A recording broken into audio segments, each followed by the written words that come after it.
hell of a year, man. What a crazy year. And what a bad year for Petr Yan. Yan has been in literally one of the two most controversial fights ever. Not even just this year, just ever, bro. Him versus Aljo and him versus O'Malley. In the Aljo fight, I'm gonna be honest, I like Aljo. And we can all say, oh no, we're not biased towards our favorite fighter. We are, dude. We are. When you're going for a certain fighter and he's fighting someone else and it's close, you're going to say your fighter won. You're going to. But I really thought Aljo won. If Yan would have won, I wouldn't have been that surprised. But I thought Aljo won because of the control time. I thought Aljo won rounds 1, 2, and 3. And yeah, he just controlled Yan. Took his bag, locked in a body triangle. Didn't really do much with it, but yeah, he just controlled Yan. And with the Yan versus seano'malley fight, man, I thought Yan won, but he didn't. I feel like most of the viewers thought that Yan had won that fight. I would say 80% of the population did think he won, but you know, whatever. I thought the striking was pretty close, but I thought Yan won by taking seano'malley down a lot. He took him down like what, 5 times. Had like 4 minutes. I think he had exactly 4 minutes and 33 seconds of control time, or like 4 minutes at least. 4 minutes of control time, which is 1/3 of the fight. Almost 1/3, because the fight is 15 minutes long.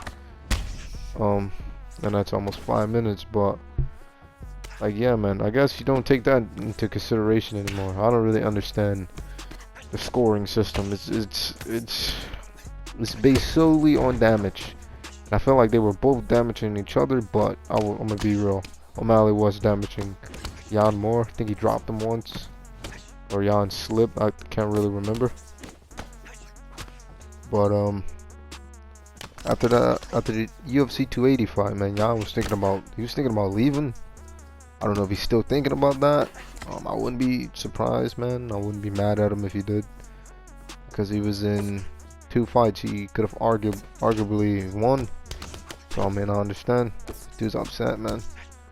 I don't think he should like retire from fighting or anything. Dude's 29. Doesn't look 29. Dude looks like he's like 30 something, bro. Or is it just me, or does Yan look exactly like Hashbullah? Dude, he looks so much like Hashbullah, bro. He literally looks almost just like Hashbullah, bro. It's weird. But I don't know, maybe I'm just overthinking a thing. But yeah, I don't think he should quit. I think he should change his approach to his fights. He's so good. If he started off like fast, he'd probably get a lot more finishes. Or he'd probably gas out and get finished, or he'd get caught. Maybe he's not confident enough in his strikes in the beginning of the match. Like, you can't really, like, in the UFC, I'm just talking about the UFC specifically, you don't have that many rounds. So you cannot, even in a 5-round fight, bro, you can't sit there and give away rounds, bro. Like, you cannot. Definitely against O'Malley, bro. You cannot do that. You cannot do that. Or against a champ.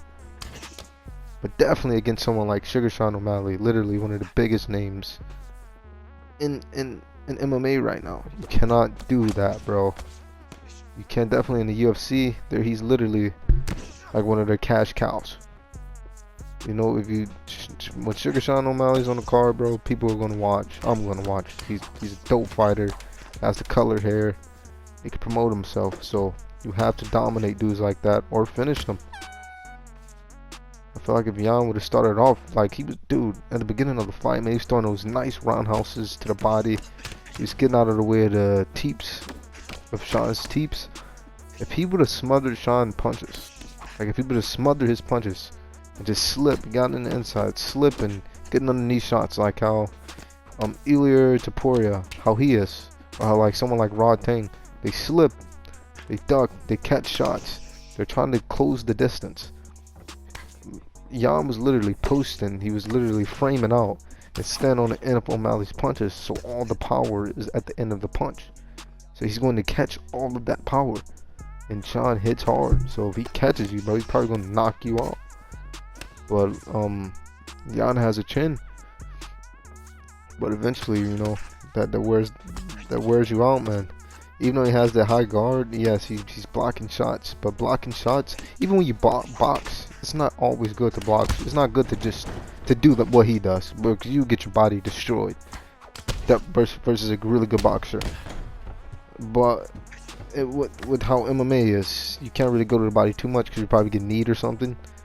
So that's why you don't really see dudes going to the body as much. And a lot of dudes aren't that good at going to the body. But having a high guard isn't good, definitely with those small gloves, because you can get in between there, and the punches still hurt even when you box or do Muay Thai. You can still feel the power on the shots. I just feel like Yeat just needs to increase the tempo. He just needs to go at a higher pace at the beginning of the fight. Definitely in a 3-rounder, and definitely versus someone like seano'malley, who the company is riding on to get pay-per-views, because they will give him the fight if it's close. Look at Patty. But he shouldn't leave, man. He has so much potential, man. Probably be champion next year. You never know.